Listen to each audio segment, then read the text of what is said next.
Good evening. It's Vijay here. Today is Sunday, 20th June 2025. Welcome to my weekend thoughts.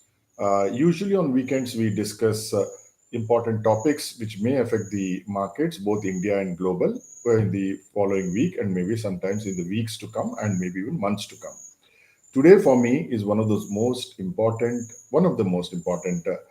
topics which I'm going to discuss because since morning there has been completely, people are panicking and there is a lot of fear, especially among market men.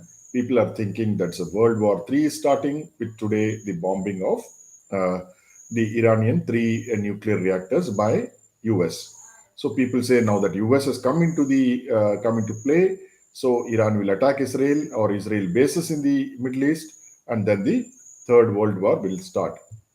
Now, I have taken an extremely opposite view, a total contrarian view, but I have not taken this view simply because I want to be a contrarian. I have taken this view because I have some facts which I will share. Now, you have to decide whether those facts are worthwhile to look at or to fear like the majority of the people are fearing. So, what is the appeal to fear generally will be when fear, which is not based on evidence or reason, is being used as the primary motivator to get others to accept an idea, proposition, or conclusion. That is what the fear mongers are doing. And that is where one has to be fearful of. You should be fearful of those fear mongers who are creating this fear. It is not based on evidence or reason. And they have come to a conclusion, which is like World War III, and they're pushing ideas and they're saying this is what is going to happen, this has happened, therefore that will happen. So let us just try to understand. So we know that US strike three nuclear facilities in Iran through bunker buster bombs, Fordo, Natanz, and Isfahan. Now this has been going on. This fear has been going on for quite some time. Now just think about it. Any common sense individual or a country will know that sooner or later these three sites will get attacked. So what will they do first? They'll first evacuate the people. If they can evacuate some of the machinery or take it to some other hidden areas, they will do that. And you have a Russian scientist sitting there in Fordo, which is the primary nuclear site which America wanted to attack. So you know America is going to attack, and you have your own citizens there. So what will Russia do? Russia will share information and also give ideas of how to evacuate that place. And I strongly believe that they have done so.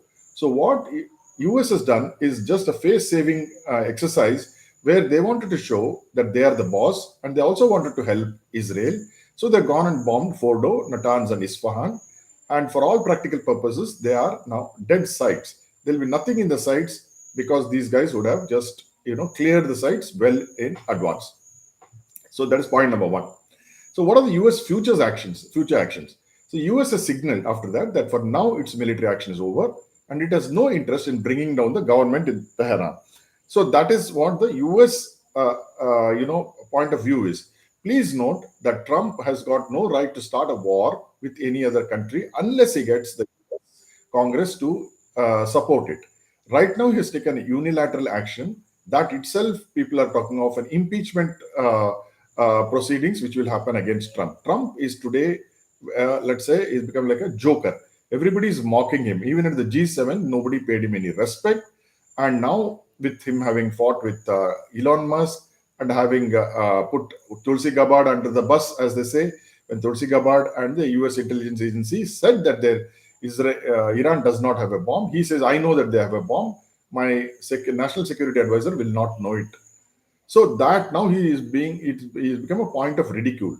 So in my opinion, it is very good for India because you see the once Trump, the personality, what he is, if the declines, the power starts declining, then India can get better things from USA than what it is getting now. So I am all the more impressed that Trump now has created a problem for himself. He cannot get away with it. And now what he will do is he will put his tail between his legs and not try to escalate it further. However, Iran also has got this problem. If Iran, so what Iran can do? Iran cannot directly attack US because they know in the final reckoning, however big Iran is, but America is the most powerful militarily. So they can create havoc as far as Iran is concerned. So what did Iran do in 2020 was they encouraged the proxies like Hamas to just go and attack Israel and not actually be the Hezbollah is another one where they don't have to show their face. They are likely to do the same what they did in 2020 because they've already done it. Now you look at the Hormuz Strait closure. There is now this news which has come that Iran's parliament has approved the closing of Strait of Hormuz after the US strikes in its end sites, nuclear sites.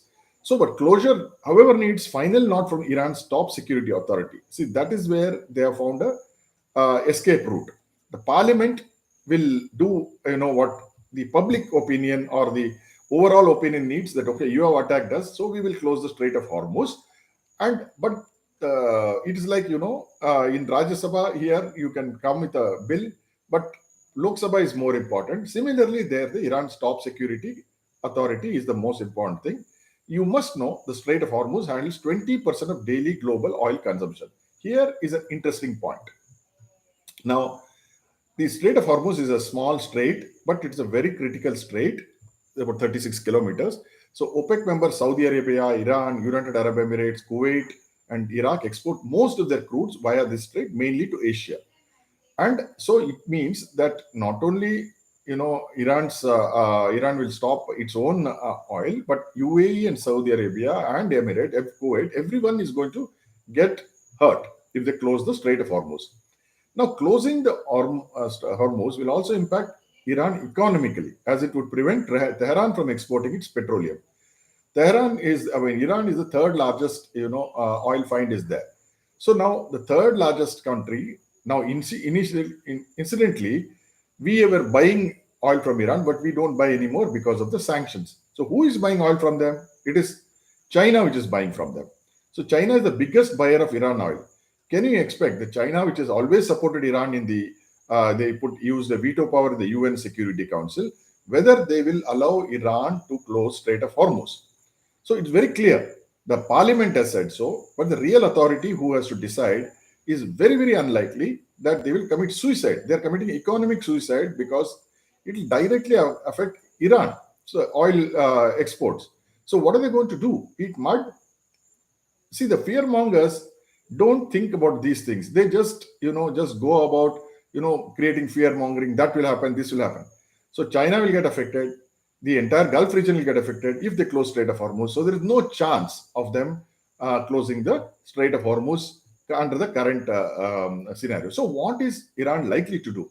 Now, people will say Iran is a strong country, having a rich heritage. Iranians are proud people. Of course, yes. They are not like Iraq. They are not like Saudi Arabia. They are not like anything. They have thousands of years of heritage. So they are a proud people, but they are a proud people ruled by mullahs who are, humans. They are basically people who have kept the entire population in an iron grip. So the people are not happy with the mullahs, the clergy, who are, ruling this country. Now, if the people were affected really, or if the people were hurt emotionally, they would have come on the streets and protested against US. Have you heard or have you seen any protests on the streets of Tehran or any other city in Iran against Americans? We don't even have any evidence of any of the Gulf states supporting Iran against US. Nobody, including Pakistan. Pakistan is supporting US. Pakistan has got a 700-kilometer border with Iran. So all people, all the neighbors are not in support of Iran in terms of Iran in leadership, not Iranians. Iranians are great people. There is no doubt about it. But they are ruled by these mullahs who only want to enrich themselves and bring the dictum of, the theology onto the normal people. So, but what do the mullahs want? The mullahs want to survive because they have seen that Saddam Hussein and Gaddafi are examples where the leaders like Saddam and Gaddafi did not, care, and they went against US and they were finally killed. So US will finally assassinate the mullahs if they try to wag their tail, and the mullahs want to retain the power. So the power-hungry mullahs will see to it that they will do nothing which will affect US in US interests in the Gulf, and therefore US will start bombarding Iran directly, independent of Israel. So my theory is based on facts and based on this evidence and based on history, they will only bark and not bite. Now, let's look at what has actually happened. People talk of Bhavi Bhagwan hai. So this morning, you have had the Israel-Iran imbroglio. You had Iran, US bombing Iran, three nuclear sites. So what happened to the TA35 index, the main index of Israel? It has closed at 1.35%, 1.53% higher.